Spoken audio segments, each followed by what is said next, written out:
교회를 향한 정부의 강제 명령, 행정 명령, 과연 종교 탄압일까요? 최근 교회와 예배에 대한 정부의 발표가 있었습니다. 그리고 이에 대해서 많은 성도님들이 종교 탄압이다라고 말씀하시는 걸 들었습니다. 교회가 더 이상 정부의 결정에 끌려다녀서는 안 된다, 이렇게 말씀하시는 분들도 많습니다. 정부의 발표를 보고 사실 저도 좀 당황스러웠습니다.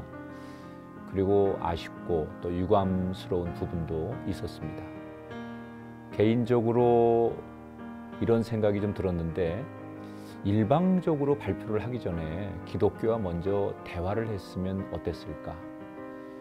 대화를 통해서 서로의 상황을 좀 이해하고 의견을 조율했으면 어땠을까? 정부의 발표를 보면서 어떻게 하면 좋을지 저도 고민이 많았습니다. 하지만 여러분, 이럴 때 우리가 가장 조심해야 하는 것이 있습니다. 바로 부하 뇌동입니다.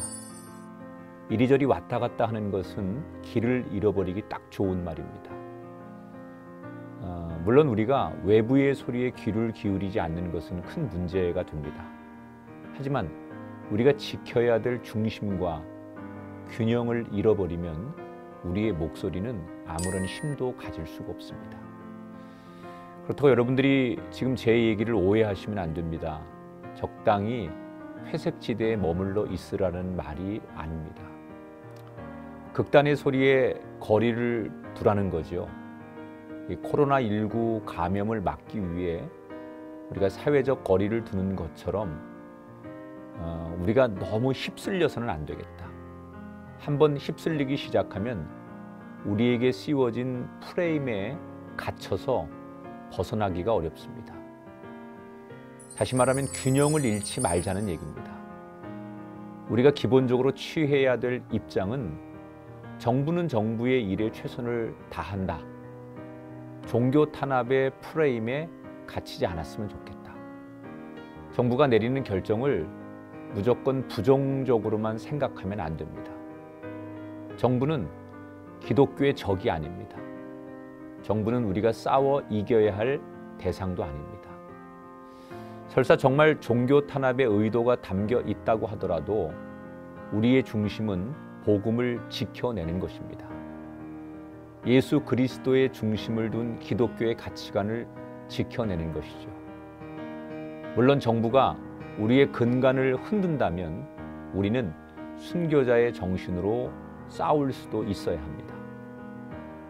그러나 자기가 판 함정에 빠지면 절대로 안 됩니다. 성급한 결정으로 목소리를 내면 스스로가 짠 프레임에 스스로 갇힐 수도 있습니다.